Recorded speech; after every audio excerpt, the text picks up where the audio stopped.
caso, vamos a enviar a la paciente al área de sala de parto, principalmente el área de la admisión. En la admisión se va a poder evaluar si la paciente realmente está en trabajo de parto. Posteriormente la paciente es ingresada al área de sala de parto y pues la señora debe llevar a cabo su proceso de trabajo de parto o su programación de la cesárea, y ya cuando llegamos al tercer periodo de trabajo de parto corresponde al alumbramiento. El alumbramiento tiene unas características que la constituye como normal, y si no se cumplen estas características tenemos un alumbramiento de tipo patológico. El alumbramiento va a ser el tercer y último periodo del parto, va a ocurrir después de que ya nació el bebé y va a tener tres mecanismos fundamentales. Tenemos el desprendimiento, el descenso y la expulsión de los anexos ovulares a través del conducto o canal vaginal. Para que el alumbramiento se pueda llevar a cabo, debe permanecer constante las contracciones uterinas que permitieron el trabajo de parto. La diferencia es que estas contracciones van a ser de menor intensidad y van a ser más espaciadas. Ellas van a colaborar a que el útero lleve a cabo su proceso de retracción y por una disminución del tamaño conocido como continente contenido, al salir el líquido amniótico y al salir el feto, pues se reduce y se disminuye el tamaño del músculo uterino, y eso va a hacer que la placenta comience a despegarse, desciende y se expulsa. Las contracciones que van a favorecer que se lleven a cabo el alumbramiento, a su vez va a participar en la transfusión fisiológica de sangre al recién nacido. Lleva a cabo el desprendimiento, descenso y expulsión de la placenta, y tiene una función fundamental, que es impedir que ocurra la hemorragia posparto, manteniendo el tono uterino. Consideramos importante que manejen estos tiempos. En el momento en que nosotros entregamos al recién nacido y verificamos la hora del nacimiento del bebé, nos va a permitir determinar si la placenta tarda un tiempo adecuado o no en expulsarse. La literatura describe 3 periodos. Tenemos un periodo conocido como corporal, si la placenta la logramos obtener en 10 minutos. Tenemos una duración retardada, si ocurre entre 10 a 30 minutos. Y tenemos una opción retenida, si la placenta sale después de los 30 minutos. La idea es que la placenta se pueda obtener alrededor de los 10 a 30 minutos. No sea ni antes ni después. El alumbramiento se puede llevar a cabo de forma espontánea, si es estimulada por el propio paciente. Se puede llevar de forma natural, realizando maniobras externas. Podemos realizarlo de forma dirigida o farmacológico a través del uso del oxitóxico, que ya ustedes conocen, que es la conocida oxitocina, y a través de la ergonovina, que es el Metergin, nombre comercial. Y la placenta también se puede obtener de manera manual. ¿Cuándo nosotros debemos tomar la muestra del cordón? En todas las instituciones privadas y a nivel mundial, procesar la muestra de cordón se debe efectuar de manera rutinaria. En las instituciones públicas no tenemos esa misma facilidad, y por ende debemos dejar la muestra de cordón para aquellas pacientes que conozcamos que sea RH negativo, o en aquellas pacientes en las cuales no se logró controlar su embarazo. Como ya hemos mencionado, en estas poquitas láminas que llevamos, tenemos que aprender de estos 3 tiempos: del desprendimiento, del descenso y de la expulsión. Para poder visualizar y confirmar la presencia de estos periodos, se han descrito signos clínicos, tal cual como los signos semiológicos que hemos aprendido en medicina interna. Para nosotros saber que la placenta logró su desprendimiento, vamos a conocer el signo de Schroeder y el signo de la pérdida hemática. Dentro de los signos del descenso, tenemos nombres propios creados por los autores. Tenemos el signo de Alford, el signo de Kushner, el signo de Strassmann, el signo de Fabre. A su vez, el Kushner y el Strassmann se divide en positivo y negativo. Y luego tenemos los signos de expulsión, que es el signo de máximo descenso del fondo uterino y el signo del globo de seguridad de Pinar.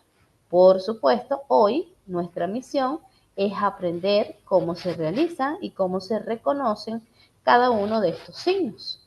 Como yo les mencioné, en condiciones regulares, una señora que ya esté en un periodo de gestación a término va a tener una gran altura uterina, cuyo útero puede medir 32, 33, 34 centímetros. En el momento en que ocurre el parto, por supuesto, va a salir todo el líquido amniótico, va a salir el bebé y eso va a hacer que el útero inmediatamente disminuya de tamaño y que ya no se encuentre cercano al apéndice cifoides, sino que progresivamente va a disminuir y va a hacer unos cambios importantes. Eso va a hacer que a medida que el útero desciende y se pone más chiquito, va a tener menos espacio y menos posibilidad de que la placenta permanezca insertada. A través de la presencia de las contracciones uterinas, entonces comienza un proceso que ya les mencioné, que es conocido continente-contenido. A menor continente, menor contenido. De esta manera va a producir que se comience a desgarrar la porción que une la placenta a través de la capa esponjosa a su zona de inserción en el endometrio. Hay signos característicos clínicos que, si lo describiéramos de forma general, son los que van a permitir discernir que ya la placenta se encuentra desprendida. Entonces, cuando la placenta ya desprende, vamos a visualizar un útero que se encuentra globoso, va a lateralizarse y se va a movilizar hacia el lado derecho. Si nosotros estamos atendiendo un parto y ya obtuvimos al recién nacido, cuando estemos en este periodo del alumbramiento, es muy importante que ustedes a partir de esta noche comiencen a ver estos cambios y los pongan en práctica, porque si ustedes no lo ven y no los ponen en práctica, no van a saber si son certeros o no. Entonces, lo primero que nosotros vamos a visualizar es que hay un cambio del tamaño, de la longitud, de la posición y vamos a visualizar que se lateraliza el útero hacia la derecha. Y es conocido como el signo de Schroeder. Podemos visualizar en la parte de los genitales, donde dejamos el cordón pinzado con la pinza de coger, el signo de la pérdida hemática. Es decir, que en un momento inesperado sale un chorro de sangre. También, si nosotros realizamos algunas maniobras, como sostener el cordón umbilical con una mano y con la otra hacemos un desplazamiento del útero hacia la parte superior, vamos a visualizar que la pinza asciende, si aún se encuentra pegada. Pero si ya la placenta se desprendió y nosotros efectuamos este movimiento, pues la pinza no va a subir porque se queda abajo. Otras de las maniobras clínicas que nosotros podemos visualizar es que podemos hacer transmisión de movimientos, ya sea en sentido ascendente o en sentido descendente. Es decir, que hay maniobras en las cuales yo sostengo el cordón umbilical y realizo unos movimientos de tracción muy suaves. Esos movimientos van a ser percibidos en el fondo uterino. O viceversa, yo puedo realizar ciertas maniobras donde voy a producir como un bamboleo o como si estuviera tocando un tambor en el fondo del útero y eso va a ser percibido en el cordón umbilical. Cuando existe esta propagación de sonido o este intercambio de las vibraciones es porque la placenta no se ha desprendido.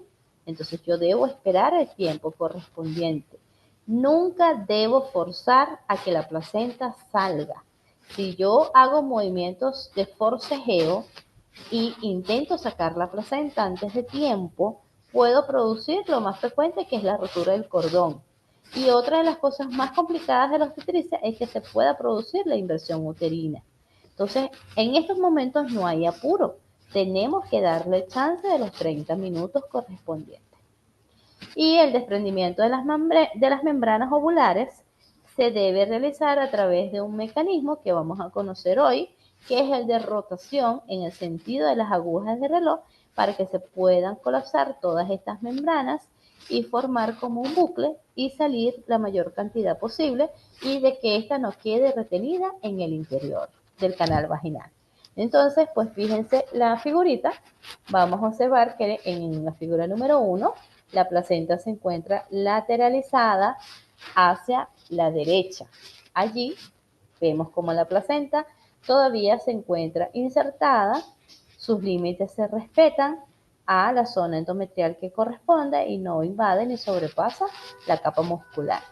En el momento en que se producen los movimientos de contracción, como lo ven en la figura número 2, eso va a disminuir el continente contenido y va a hacer que se comience a desgarrar o a despegar la cara, ya sea materno-fetal, porque puede estar en cualquiera de las opciones para salir. Sin embargo, pues se debe despegar siempre de la cara materna. Sale la placenta, se comienza a despegar, como lo ven en la figura número 3, y en el momento en que eso comienza a ocurrir, vamos a visualizar en las figuras del centro la lateralización del útero. Y en el momento en que sale la placenta puede salir o por la cara fetal o por la cara materna. Eso no lo decidimos nosotros, porque esto es un proceso fisiológico. Sale de acuerdo a cómo la placenta decide salir. Entonces, se conocen dos mecanismos de desprendimiento. Tenemos el mecanismo de Schultz y el mecanismo de Duncan. Esto es un cuadro comparativo donde dice cuáles son las similitudes y las diferencias si ocurre un mecanismo o si ocurre el otro. Por ejemplo, en el mecanismo de Schultz vamos a visualizar que se forma el globo uterino, hay presencia de contracciones, el desprendimiento de la placenta va a comenzar por el centro, se forma el hematoma retroplacentario, es decir, que se acumula sangre en el centro y luego produce el descenso. La placenta va a expulsarse por la cara fetal y vamos a visualizar elevación y lateralización del útero hacia la derecha. Este es el mecanismo más frecuente, representando de un 75 a un 80%. Luego tenemos el mecanismo de Duncan, en el cual vamos a visualizar igualmente el globo uterino, la presencia de las contracciones. La primera diferencia es que ella se va a desprender de forma lateral. Como esto no se acumula la sangre en el centro, va a ocurrir el signo de la pérdida hemática. Luego ocurre el descenso, la expulsión de la placenta va a ocurrir por la cara materna, vamos a visualizar elevación y lateralización del útero y es el menos frecuente, de un 20 a un 25% de todos los partos. Después va a ocurrir el mecanismo de descenso y como ya se los presenté en la gráfica, son 4 autores que describen estos mecanismos. Nombres propios de los autores que hicieron el descubrimiento. Entonces tenemos el signo de Alpher, Kushner, positivo o negativo, Strassman, positivo o negativo, y el signo de Fabry, o también conocido como el signo del pescador. El signo de Alpher es uno de los más sencillos. Ustedes obtuvieron al recién nacido, palpan el cordón, en el momento en que deja de latir el cordón, produce el clampiamiento, ya sea con 2 pinzas, lo que tengan allí disponible, lo ideal es 2 cray, pero a veces le ponen un cray y un coger, y otras veces le ponen los clamps. Entonces, bueno, con lo que ustedes les pongan, que esté aseado, que tenga sus medidas de higiene, de asepsia, antisepsia, colocan uno cercano a la madre y el otro cercano al feto. Y allí hacen el corte, entregan al bebé y luego se quedan con la paciente. Van a tratar, a excepto del clamp, que ya no se puede volver a abrir, pero la pinza de cray o la pinza de coger sí la pueden abrir, van a sostener el cordón y van a tratar de colocar el cordón a nivel de la horquilla vulvar. Entonces dejan su pinza allí y en el momento en que ya ocurre el descenso de la placenta, vamos a visualizar que ya la pinza no se va a encontrar a nivel de la horquilla vulvar, sino que ya ha descendido mucho más abajo del sitio en que lo dejaron. Ven allí las figuras de frente y luego en la parte inferior ven las figuras laterales. Entonces la pinza permanece a nivel de la horquilla vulvar donde la dejaron mientras no haya descendido. Y en el momento en que ocurre el descenso van a visualizar que la pinza baja muchísimo fuera del sitio donde se encontraba la horquilla vulvar. ¿Tienen alguna pregunta hasta ahorita? No, doctora. Excelente. La siguiente maniobra se conoce como el signo de Kushner. Este signo es muy sencillo de realizar. Entonces ustedes van a traccionar suavemente el cordón y van a hacer como una presión suprapúbica donde van a producir un ascenso dirigido hacia la cabeza del paciente. Entonces, cuando ustedes realizan esta maniobra, si no ha ocurrido el mecanismo como tal, van a notar que el cordón como que se quiere subir. Entonces ustedes hacen presión suprapúbica, con la otra mano sostienen el cordón y cuando efectúan este movimiento, siente que la parte interna los jala a ustedes. Eso es que no ha ocurrido todavía el momento del desprendimiento. En cambio, si ustedes efectúan ese mismo movimiento de la presión suprapúbica y de la tracción o el sostenimiento del cordón y sienten que no hay algo adentro que los jala, es porque ya se efectuó el proceso del desprendimiento. Entonces, fíjense que negativo es cuando todavía no se ha soltado, no se ha desprendido. Y es positivo cuando ya la placenta se desprendió de su sitio de inserción. Luego tenemos el signo de Strassmann. Este es muy sencillo de realizar. Ustedes deben sostener con una mano el cordón umbilical y con la otra mano van a hacer unos movimientos suaves de vibraciones o como la literatura clásica más antigua lo describe, trepidaciones. Van a ser como unas palmaditas en el fondo uterino, como si estuvieran tocando un tamborcito. Entonces ustedes hacen allí movimientos y si la placenta no se ha desprendido, ese sonido se va a transmitir a la mano donde ustedes están sosteniendo el cordón. En ese momento constituye un signo de Strassmann negativo. En cambio, si ya la placenta se desprendió, ustedes al realizar los movimientos o las vibraciones a nivel del fondo uterino no van a ser transmitidos al cordón umbilical. Y en ese momento hablamos del signo de Strassmann positivo. La siguiente y última maniobra es el signo de Favre o el signo del pescador. Este es similar al anterior, solo que en vez de ustedes hacer las vibraciones en el fondo uterino, van a dejar su mano reposando en el fondo uterino y van a efectuar unos movimientos suaves. La literatura lo describe así, tal cual. Sacudidas suaves a nivel del cordón umbilical. Y ese mecanismo de vibración va a ser transmitido a la mano donde ustedes tienen reposando. Si esto se transmite y esto ocurre, es que todavía no se ha desprendido la placenta. Pero si ustedes efectúan estas vibraciones y no son transmitidas hasta su mano que está reposando en el fondo uterino, entonces significa que ya se desprendió. Y se llama Favre porque más o menos realizan un movimiento como el que quiere hacerse cuando van a pescar. Es de allí que recibe ese nombre. ¿Tenemos alguna duda o inquietud con respecto a estos 4 mecanismos?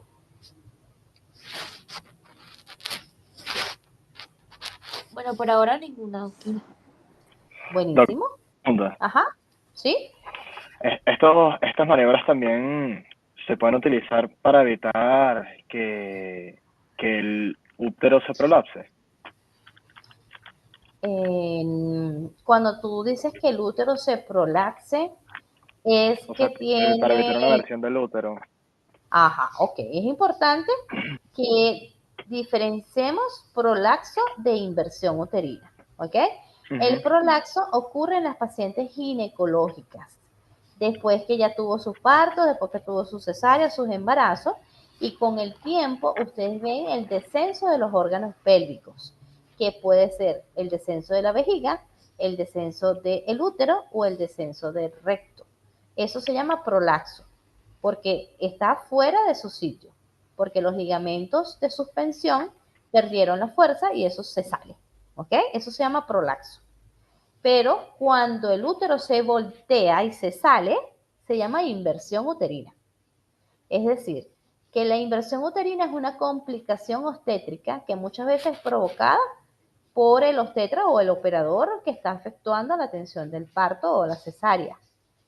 Pero el descenso de órganos pélvicos no es provocado como tal por algún evento que ocurrió. Bueno, a la larga se ha demostrado que puede ser porque la señora levante peso, porque fue fumadora, porque tuvo estreñimiento crónico, porque tuvo partos de fetos muy voluminosos, etcétera. Las causas predisponentes. Pero el prolapso se desarrolla con el tiempo y son problemas ginecológicos. En cambio, la inversión uterina es algo que nosotros podemos provocar por iatrogenia, por el mal manejo y la mala realización del procedimiento obstétrico. ¿Sí me explico? Sí, doctora. Muy bien. Entonces luego tenemos los signos de expulsión y dijimos que aquí se clasifican dos. Tenemos el de mayor descenso del fondo uterino, es decir, que en condiciones regulares el embarazo término tiene el fondo uterino proximal y cercano al apéndice cifoides. Entonces, cuando esta altura uterina baja a nivel de la cicatriz umbilical, se conoce como el signo de mayor descenso del fondo uterino. Y el signo del globo de seguridad de Pinar, si estamos operando y haciendo la cesárea, podemos visualizar el útero de forma directa y vamos a ver que el útero se pone pequeñito, muy duro como una piedra y cambia de coloración. En el parto, pues estos cambios no los logramos ver directamente, pero sí podemos palpar y lo podemos sentir. Si ustedes en estos momentos tocan el útero, lo van a sentir duro como una piedra. La consistencia cambia porque los vasos sanguíneos que allí se encuentran se van a colapsar o se van a congestionar. Y el útero pues debe sufrir estos cambios para que no haya las complicaciones conocidas ya como hemorragia postparto. Luego tenemos los signos de retracción uterina posterior al alumbramiento. Una vez que la placenta ya se desprendió y ya descendió, entonces nosotros debemos recibir a la placenta, debemos sostenerla con nuestras dos manos y debemos efectuar movimientos circulares en el sentido de las agujas de reloj. Es decir, le vamos a dar vueltas a la placenta para que todas las membranas que vienen con la placenta se enrollen de forma helicoidal y puedan salir todas completicas. Si las membranas salen todas completas, no hay indicación de hacer revisión. Y en la tendencia actual del parto respetado es que no tengamos que revisar la cavidad. Y si en dado caso tenemos que revisar la cavidad, debemos hacerlo bajo anestesia, porque es sumamente incómodo para la paciente. Entonces debemos hacer una buena maniobra de Dublín para que todas estas membranas se enrollen y salgan completicas. Luego tenemos otra maniobra que se conoce como la maniobra de Freund, que consiste en hacer presión suprapúbica hacia la cabeza de la mamá, parecía una de las maniobras que ya explicamos, para que por presión y gravedad la placenta pueda salir y se pueda obtener. En nuestra institución Maternidad Concepción Palacio, las maniobras más frecuentes que nosotros realizamos es la maniobra de Dublín, pero es nuestro deber explicarle que también existe otra, que quizás no es tan útil, porque aquí sí puede producirse retención de membranas ovulares. Posteriormente, una vez que nosotros obtenemos la placenta, no la debemos echar al pote de la basura sin revisarla. Es nuestro deber revisar que la placenta esté completa, que tenga todos los cotiledones con sus respectivos tabiques y que tenga sus membranas y por supuesto tenga su lecho vascular y su cordón umbilical bien insertado, como ya les expliqué en la clase de embriología. Entonces, si la placenta nos sale así completica, nosotros vamos a tener la certeza de que no quedaron restos en el interior y que nuestra paciente, por ende, no debería de requerir o necesitar una revisión uterina. Antiguamente, cuando nosotros realizábamos el alumbramiento, pensábamos igual en la profilaxis de la hemorragia. Realizábamos masaje uterino, le indicábamos a nuestras pacientes que tomaran sus pezones con cada una de sus manos y con el dedo pulgar y con el dedo índice realizara movimientos giratorios del pezón como si fuera una ruedita. Pues no sé si han visto, pero los equipos de ultrasonido de antes, de ultrasonido no, de radio, y de los equipos de sonido que ponían CD y DVD y esas cosas, tenían como unas perillitas que eran unos circulitos. Entonces uno subía y bajaba de volumen o cambiaba de canal. Entonces uno giraba esa pelotica. Entonces, bueno, más o menos uno le decía a la paciente, señora, tómese los pezones y dése vuelticas como si fuera igualito a cuando cambia de emisoras en la radio o como cuando mueve la perilla. Entonces esta señora se tomaba los pezones y se hacía ese tipo de masaje. Eso estimulaba la liberación de oxitocina y promovía a que no sangrara o que disminuyera el sangrado. Y también ayudaba a que por aumento de la oxitocina se produjera la expulsión de la placenta mucho más rápido.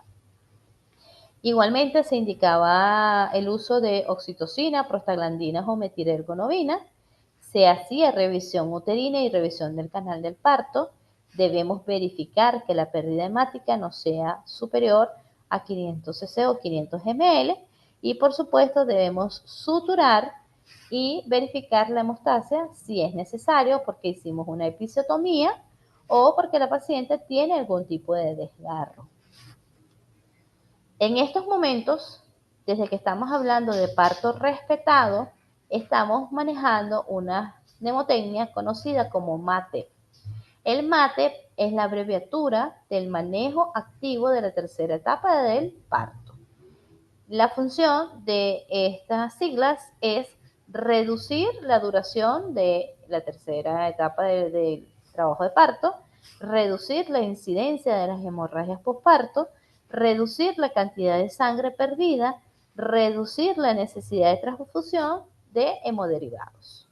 El manejo activo de la tercera etapa del parto es diferente a cómo se manejaba anteriormente, porque en los tiempos de antes nosotros mandábamos a cerrar la solución fisiológica con la oxitocina y normalmente mandábamos a colocar 20 unidades de oxitocina en 500 cc de solución, pero después que ya la placenta saliera.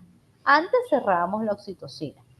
Con los años y con el tiempo se ha demostrado que la oxitocina no se debe cerrar y que nosotros debemos indicar la administración de 10 unidades de oxitocina intramuscular, las cuales se pueden colocar en la región deltoidea o en la región anterior del muslo. En el momento en que apenas veamos la salida del primer hombro fetal. Entonces nosotros estamos atendiendo el parto, salió la cabecita, y ya vamos por los hombros. En el momento en que salen los hombros, tenemos que solicitarle al personal de enfermería la colocación de las 10 unidades de oxitocina. Debemos realizar el pinzamiento y la sección del cordón umbilical durante los primeros 3 minutos posterior al nacimiento, en el momento en que no percibamos el latido del cordón. Debemos hacer una tracción controlada del cordón umbilical y debemos realizar masaje uterino después de la expulsión de la placenta para poder mantener el útero contraído. Haciendo estos pequeños cambios, se ha demostrado que disminuye en un 70% las hemorragias postparto, disminuye el tiempo de esta tercera etapa, disminuye en un 60% hemorragias postparto severos, disminuye la necesidad de las transfusiones sanguíneas, disminuye la anemia postparto y disminuye en un 80% el uso de medicinas uterotónicos terapéuticos. Porque antes nosotros veíamos que no dejaba de sangrar la paciente o que el útero persistía sin contracción hasta se llegó a tener 40, 50 y 60 unidades de oxitocina. Con el tiempo se demostró que eso lo que producía era una saturación de los receptores y que no importa la cantidad que usted le ponga, sino que haga todas las maniobras de manera correcta y que no fuerce este periodo. Y que aparte haga maniobras que van a ayudar a que la paciente no sangre. ¿Preguntas hasta los momentos? No, doctora, se entendió súper bien. Excelente. Entonces, bueno, como bien saben, cuando hay cosas normales, también tenemos cosas patológicas. Entonces, si nosotros no hacemos bien nuestro trabajo en este periodo, podemos tener alteraciones o patologías del alumbramiento. Hay unas que son innatas de la paciente, hay unas que son productos de algo que no se formó bien y hay otras que son productos de un mal manejo del operador. Entonces, las patologías del alumbramiento pueden ocurrir por distocias puras o por hemorragias. Y las retenciones placentarias van a ser las complicaciones más frecuentes de este periodo.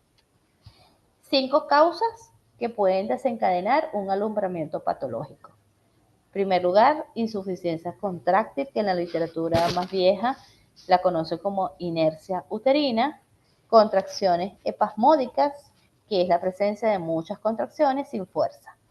Adherencias anormales, que ya hablamos este tópico hace poco, que es el acretismo placentario, la retención placentaria y hemorragias del periodo placentario de causas obstétricas o por problemas de la coagulabilidad que no fueron diagnosticadas en la paciente porque desconocía ella de su patología de base.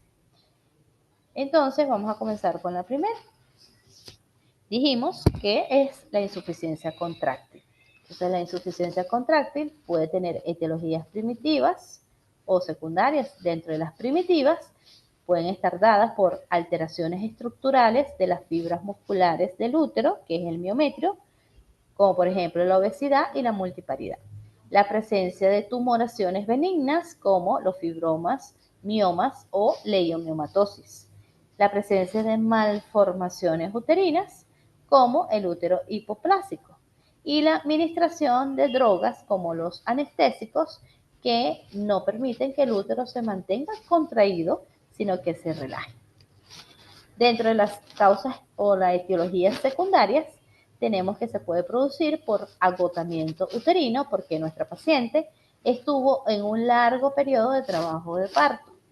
También puede ser por sobredistensión uterina, porque la paciente tiene un bebé que pesa más de 4 kilos y se conoce como macrosomía fetal, o porque hay embarazos gemelares, o porque tiene un incremento en la cantidad de líquido amniótico, que ya ustedes saben que se define como polidramia.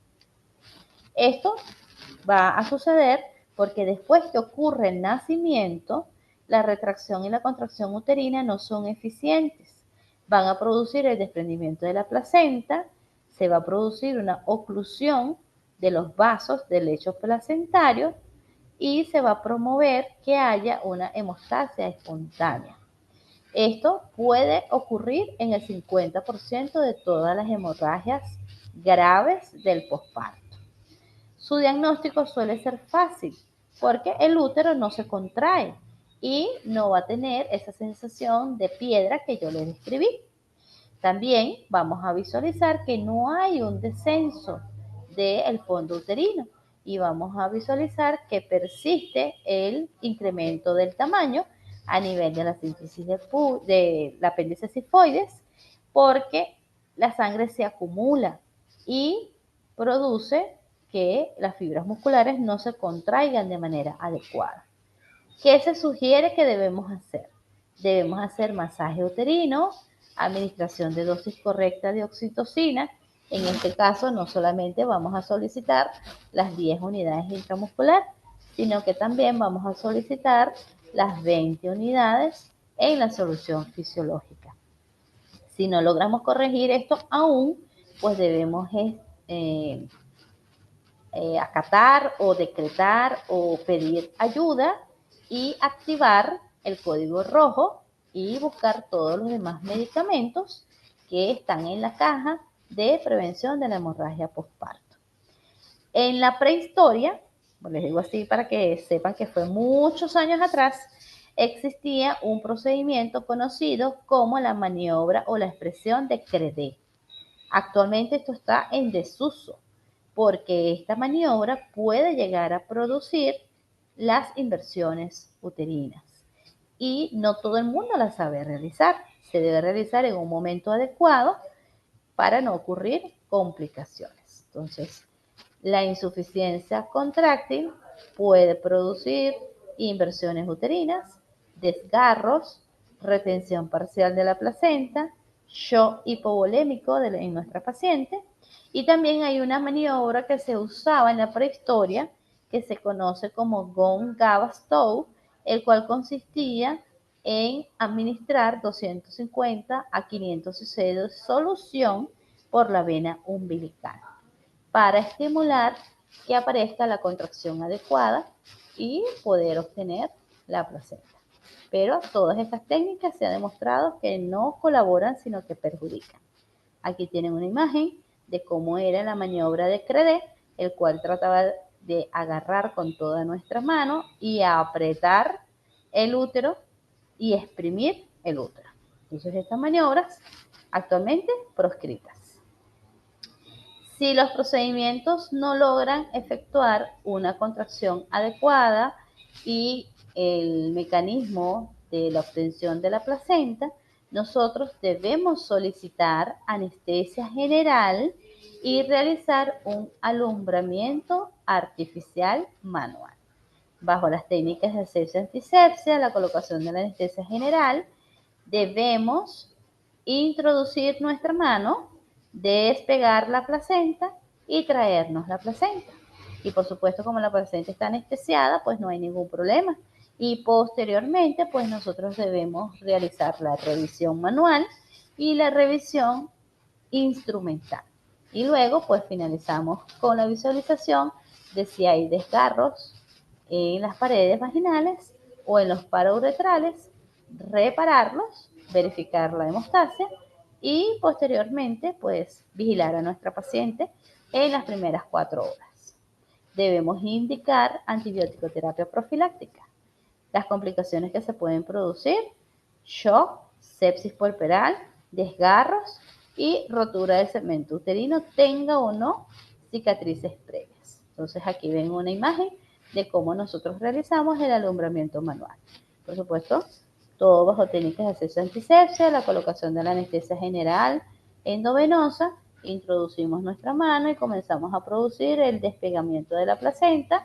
Nos traemos a la placenta, la revisamos, luego revisamos toda nuestra cavidad con la mano y la gasita y luego con nuestro Foster y nuestras valvas revisamos nuestras comisuras cervicales y nuestras paredes vaginales. El segundo mecanismo que puede producir el alumbramiento patológico son las contracciones espasmódicas. En este fenómeno vamos a visualizar que hay presencia de contracción, pero son contracciones ineficientes. Puede tener contracciones seguidas, pero de muy baja intensidad, que no van a producir la disminución de continente contenido y entonces la placenta no va a salir y se nos va a quedar adentro. Se describen también que puede ocurrir porque hay espacios que van a quedar cercanas a la trompa uterina, donde se va a formar como un saco herniano y que la placenta se queda atrapada allí y no logra salir. Otras opciones es que podemos encontrar que la placenta se va a encontrar retenida a nivel del cuerno uterino, porque se forma también un espacio y queda como sostenido en esa parte y no va a permitir su salida.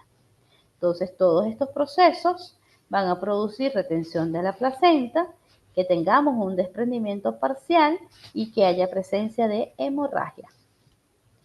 es importante respetar los mecanismos placentarios normales que ya le describí. Y el tratamiento va a depender si nos encontramos ante presencia de hemorragia o no hemorragia. Si hay presencia de hemorragia, debemos utilizar anestesia general y drogas espamolíticas.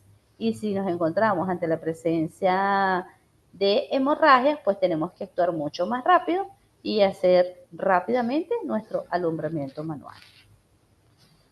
La tercera causa es la adherencia normal, conocida como acretismo placentario, que ya en otras 2 clases hemos conversado, y el acretismo placentario es la implantación o la inserción de la placenta por fuera de su sitio. La placenta se adhiere al miometrio y no es capaz de lograrse el alumbramiento porque la placenta se queda pegada. Literal, así como si fuera una pega loca. Entonces ustedes intentan y no se puede llevar a cabo y más bien la paciente puede sangrar. Entonces lo ideal de esta patología es que se pueda diagnosticar con ecografía durante el control prenatal.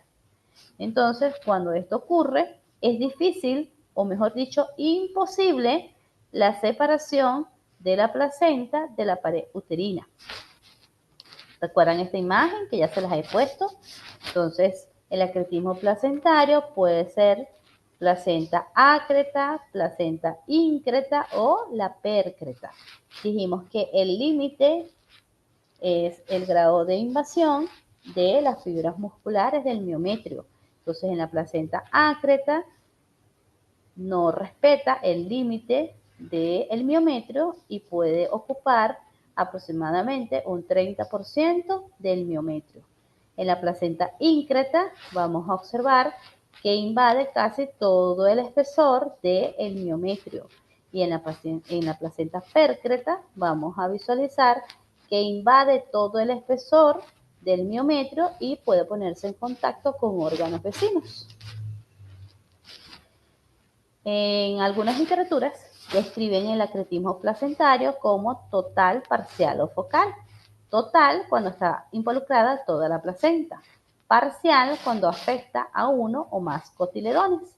Y focal cuando afecta distintas áreas placentarias. Luego tenemos las hemorragias del periodo placentario. Dijimos que podían ser obstétricas o no. Dentro de las causas obstétricas tenemos el desprendimiento parcial de la placenta por inercia uterina. Y aquí puede ser producida por anomalías topográficas. Es decir, que la placenta no se encuentra ubicada en una posición adecuada. Y en vez de encontrar la placenta por detrás del feto y obtener la placenta posterior, la placenta se va a encontrar por delante del feto. Este tema lo vamos a desarrollar muy pronto en las hemorragias del tercer trimestre. Y dijimos que había unas causas no obstétricas que eran producidas por la incoagulabilidad. Dentro de estas tenemos las hemorragias por disminución del fibrinógeno o por la presencia de la coagulación intravascular diseminada, la cual puede aparecer en los trastornos hipertensivos del embarazo, la preeclampsia, el síndrome HELLP. La inversión uterina, como ya se las mencioné, es un accidente infrecuente, a Dios gracias. Cuando ocurre es muy grave, se manifiesta por la eversión del útero desde su fondo y puede pasar a la vagina, fuera de la vulva, a través del orificio cervical. Puede aparecer de forma espontánea, que es poco frecuente, y es mucho más frecuente cuando aparece por provocación. Esta inversión uterina puede ser aguda o crónica. Los factores que la predisponen es la inercia uterina o la disminución de la contractilidad, la debilidad de los ligamentos que sostienen al útero, placentas de inserción fúndica, porque realizamos una fuerte tracción del cordón umbilical antes de que haya ocurrido el mecanismo del desprendimiento placentario, o también porque se realiza maniobra de Credé. Vemos cómo la inversión uterina tiene 4 grados de clasificación, que por supuesto no es tema necesario que ustedes aprendan, pero sí tema de posgrado. Entonces, solo a manera informativa que las inversiones uterinas pueden ser grado 1, grado 2, grado 3 o grado 4, de acuerdo a la porción involucrada y hasta dónde ocurre la inversión. Aquí vemos una imagen de la inversión uterina. Entonces, en la primera figurita, a su mano derecha, vamos a ver que la inversión no es tan grave y sería como un grado 1. Pero en la imagen que está del lado derecha mía, izquierda de ustedes, van a visualizar que hay una inversión total. Es decir, que la parte que está hacia afuera es el fondo uterino y que el cuello uterino está hacia la cavidad. Entonces se invirtió completamente. Entonces eso es un grado 4. Esta es una complicación muy compleja que muchas veces no se puede resolver vía vaginal y hay que llevar a nuestra paciente corriendo al quirófano, abrir cavidad y reposicionar el útero. Hay un dolor intenso, hay hemorragia y la paciente puede tener un shock mixto por la hemorragia y por la parte neurogénica. ¿Cuál es el mejor tratamiento? La prevención. Recordar siempre que debemos evitar la tracción brusca y fuerte del cordón umbilical y debemos evitar realizar la maniobra de Credé. ¿Tienen alguna pregunta? Todo muy claro, doctora. Bueno, excelente. Si no tienen Doctora. preguntas, está muy bien. Bueno, espero que disfruten la clase de atención de parto y después puedan completar con este tercer periodo. Y si tienen dudas durante la realización, entonces, bueno, cuando nos veamos, me pueden escribir o nos podemos conversar en prenatal. Lo importante es que entiendan, que las practiquen en su pasantía o en sus guardias. La idea es que practiquen todos y que vean si funcionan o no. Claro, doctora. Muchas gracias por la clase. Perfecto, Buenísimo, doctora, gracias. muchas gracias. Muchas Gracias, gracias, Gracias, doctora. Hasta doctora. luego. Doctora, le quería comentar que hay unos del grupo aquí que tienen guardia, que si podía avisar que están saliendo de clase ahorita. Ah, sí, claro, no hay ningún problema. Ya le mando un mensajito a la jefa del Es el equipo tipo 1. para que esté pendiente y bueno, no tengan problema. Déjenme tomar una fotico. No se vayan a salir, espérense un momentico. Muchas gracias, doctora. No, a la orden. Traten de tener la materia al día, muchachos, porque de verdad el primer examen es el más sencillo. Y Tienen ya que es tratar de la sacar buena semana que nota. viene. Ya. Sí, ustedes tienen las fechas súper montadas, pero si Sí. no tienen la materia al día, en el momento en que se van a sentar a estudiar, se les hace mucho más complicado. Si salen muy bien en este primer examen, les va a dar un poquito más de tranquilidad para los siguientes, porque no es para asustarlos, pero la materia se hace un poco más complicada y más homogénea a medida que avanza. Y todos los exámenes tienen muchos temas y esto es algo nuevo para ustedes. Entonces, a medida que van avanzando, los temas son de mayor complejidad. Entonces, bueno, traten de salir bien, de leer bien las preguntas, de contestar y de tener buena nota.